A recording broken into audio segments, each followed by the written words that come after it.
Eu sempre falo que a proposta ela precisa ser adaptada com o perfil do cliente.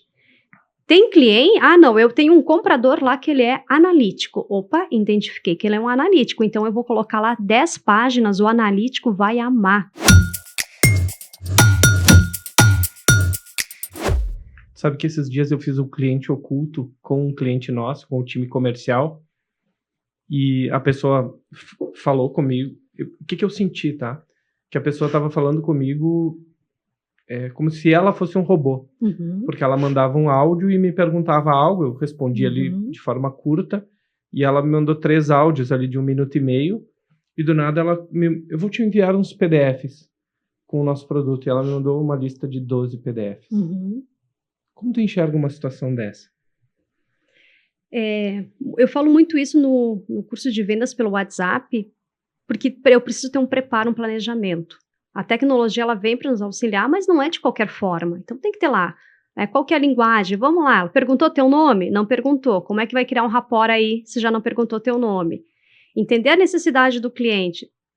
Um minuto de áudio é podcast, que eu brinco com as turmas, né? É um podcast, sim. É 1 minuto. Quem ouve 1 minuto de áudio? 4 minutos. Quem ouve o próprio áudio? O pessoal diz, eu não gosto, mas por que é importante ouvir o próprio áudio? Eu vou analisar se eu estou conseguindo ser clara e objetiva na minha resposta, se realmente estou conseguindo explicar de uma maneira que o cliente vai entender, se eu estou com algum tipo de vício de linguagem que vai dificultar a comunicação. Então, teria que ter lá um preparo, uma necessidade. 12 PDFs, vai abrir? Não vai abrir. Quem tem tempo para abrir 12 PDFs? Então, eu tenho que criar uma estratégia de ser uma comunicação mais rápida, mas também com impacto. Talvez nesse sentido, posso te ligar? Porque eu sempre pego lá o smartphone e digo, vocês sabem qual que é a principal funcionalidade desse aparelho? Fazer ligação. Mas o cliente não quer mais ligar. Ok, mas sempre vai ter aquele cliente que quer lá a ligação. Então, eu vou tentar. Não conseguir pela ligação, ok, vamos dar continuidade pelo WhatsApp. Porque muitas vezes pela ligação a gente consegue ter lá um termômetro, né, do tom de voz da pessoa. O WhatsApp, não. Se eu estou com emocionalmente alterado, estou um pouco irritada, a forma como você vai escrever, eu vou interpretar nessa forma. E aí vai e vem mensagem e não se resolve nada. A mensagem do WhatsApp, ela tem mais a ver com o receptor do que com a pessoa que está comunicando, exatamente. Né? Porque às vezes você escreveu lá, nossa, mas a pessoa me respondeu de forma grosseira. Será que fui eu? Não, às vezes é o receptor. É o receptor. É a forma como a pessoa lida com a tecnologia. Sim. Às vezes a pessoa ela não está sendo grosseira, mas é realmente a característica dela sempre. Sim. Né? E aí nós voltamos até para pegar esse gancho no estilo de comunicação. É uma comunicação assertiva, passivo-agressiva ou agressiva? Só que se eu mandar lá um áudio para o cliente e eu tenho um estilo de comunicação agressiva, o cliente ele não me conhece. Ele vai achar que, nossa, olha, mas que grosseira, olha a forma, olha o tom de voz, ela é muito objetiva. Porque quem tem um estilo de comunicação direto é muito objetivo. E o objetivo, às vezes, é grosseiro.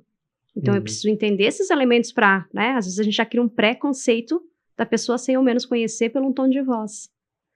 Entendi. Então, tem que ter uma estruturação aí na mensagem. Uma abordagem atrativa. Eu sempre defendo com os nossos clientes e aqui no processo comercial da agência que agendar uma call, agendar uma ligação, fazer pergunta fechada para agendar a ligação é muito importante, porque é o momento que o cliente se desliga de tudo e ele está prestando atenção em ti. Sim. Tu tem essa percepção também que no WhatsApp ele está cercado do mundo, dos Sim. problemas, e no momento que ele fecha a sala e está conversando contigo, é contigo só. Como é que tu enxerga isso? Sim. Principalmente produtos B2B, de ticket médio maior. Como é que tu enxerga essa questão? Eu sempre falo que hoje a visita, o presencial, se possível, ou mesmo numa reunião, fazer uma call lá, eu conseguir visualizar a pessoa, fazer uma análise dela, a gente consegue muitas vezes ter algumas percepções que pela uma mensagem você não teria.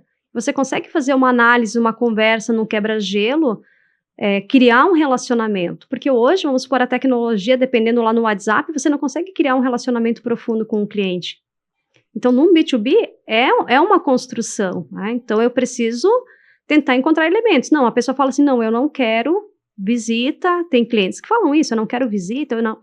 Mas muitas vezes, é como você disse, Eu estou lá com um monte de gente ao meu redor, eu estou dirigindo, que não pode, é lei, mas o pessoal manda áudio, responde áudio. E qual que vai ser a profundidade? Você finalizou a conversa, a pessoa nem lembra mais o que você falou. Então, é importante eu entender qual que é o perfil. O cliente gosta de uma visita? Vou lá tomar uma... mas não tenho tempo. Não, mas vai lá, investe. Leva lá, conversa com o cliente, mas vai preparado para visitar o cliente. Porque ainda nos dias de hoje, tem vendedor que chega para atender o cliente sem um catálogo, sem um mostruário, sem uma lista de preços, sem um cartão de visita, sem uma informação. Ou seja, isso é o mínimo, é o básico, é ter um preparo para visitar o cliente. Mas isso acontece? Acontece. Relatos de muitos compradores em sala de aula que dizem, realmente, o vendedor vai lá, me tira do meu processo, e chegou lá, trouxe mostruário, catálogo, cartão. Não, eu só vim aqui para dar um oi. Não, vamos lá ter um mínimo. Ou faz a pergunta que está lá no site do cliente. Ou seja, tem muito vendedor despreparado. Vai lá, dá uma olhada no site do cliente, dá uma pesquisada no LinkedIn, como que é o perfil do comprador, perfil da empresa, vai com um mínimo de repertório, principalmente no B2B, para conseguir fazer com que tenha uma produtividade a conversa e você não fique lá fazendo perguntas que estão no site, estão lá nas redes do cliente. Então, o mínimo precisa ser feito. E o presencial, ele não vai substituir. O presencial. O online, né? O online não substitui o presencial. O online não substitui. Talvez vai ser produtiva a reunião, claro, você tem o ganho de tempo, você tem a questão, às vezes, da economia. Sim, tem, mas não, se eu conseguir mesclar, é o ideal. Vai dizer que é 100% assertivo presencial, porque vai depender também do perfil do cliente, mas se eu conseguir mesclar isso, é perfeito. Porque é diferente presencial, é ou não é? Com certeza. Eu faço o questionamento em sala de aula. Você se sente importante, se sente valorizado? Em sala de aula eu percebo isso. Eu tenho cursos presenciais online. Tem o mesmo aproveitamento? Sim. Mas o olho a olho não substitui. E a questão da proposta? Tá. Fiz o dever de casa. Sei o produto do cliente, agendei a call, entendi a dor, perguntei, ouvi, criei rapport. Chegou a hora da proposta. Eu envio a proposta por WhatsApp. Como tu enxerga isso? Simplesmente envio. Vou lá, encaminhei. Encaminhou. Aí o cliente, vou analisar e te respondo. E a tua proposta tem, 3 páginas. E na última página está o preço. E nas 2 primeiras está o valor. O que acontece? Eu vou lá na última página, lá na última linha é aqui. O preço. Preço. E tu pega dos 3 orçamentos que tu pediu. 3 orçamentos. E tu vai lá no preço. Sim. Porque hoje é importante, dependendo do contexto, tu ter uma objetividade também na proposta. E eu sempre falo que a proposta, ela precisa ser adaptada com o perfil do cliente. Tem cliente, eu tenho um comprador lá que ele é analítico. Opa, identifiquei que ele é um analítico, então eu vou colocar lá 10 páginas, o analítico vai amar. Todos os detalhes, todas as informações, dados, estatística, é isso o analítico. Coloquei lá, identifiquei muitas vezes lá o cliente como um catalisador, que é um perfil aí que nós temos de negociadores. O catalisador, ele vai lá na última linha. É muita informação. Ele não vai ler. Por quê? Para o catalisador é o quê? Início, meio e fim. Olha lá. Então, olha como que é importante eu entender o perfil do cliente e adaptar a minha proposta de acordo com esse perfil. Personalizar o atendimento. Personalizar o atendimento. Então, não é um Ctrl+C, Ctrl+V. Tá? Qual que é a necessidade? Não, é um cliente que gosta de dados, de estatísticas, de informação. Ótimo. É essa proposta de 4 ou 5 folhas. Não, é um cliente muito objetivo, ele não tem muita paciência. Então, eu vou lá, sim, colocar minha proposta de valor, que tem diferença entre preço e valor.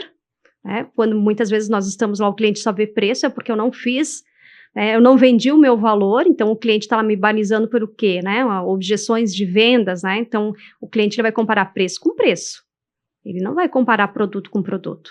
Então cabe a mim, como vendedor, mostrar lá qual que é o valor da minha proposta. Educar o cliente. Educar o cliente. Sobre o que ele está comprando. Exato. Pode ser que eu não seja mais barata do mercado, ok. Porém, o que eu entrego de valor? Eu sei, não, mas o teu concorrente é mais barato. Ok, eu tenho consciência que o meu... Por isso que é importante conhecer o concorrente. Fazer um benchmarking. Exato. Mas por que o concorrente? Porque quando o cliente fala, não, o teu concorrente é mais barato, eu tenho que entender o que o meu concorrente está fazendo. Para entender o mais barato. Quais são os meus diferenciais perante esse concorrente? E também é importante o que o concorrente tem que a minha empresa não tem. Porque com certeza o cliente sabe. E quando eu conseguir entender, né, fazer esse diagnóstico, quando vier a objeção clássica, que o concorrente é mais barato, eu tenho lá um posicionamento. Eu vou conseguir vender? Vai depender do cliente, muitas vezes não. Para mim, preço nesse momento é fundamental. Não, mas espera aí. O que eu vou estar ganhando, o que eu vou estar perdendo? Então, é o meu tema de casa. É o contorno de objeções, né? A clássica, não tenho dinheiro, o teu concorrente é mais barato. O cliente está comparando preço com preço. E é o meu papel de vendas mostrar o quê? Valor na minha proposta.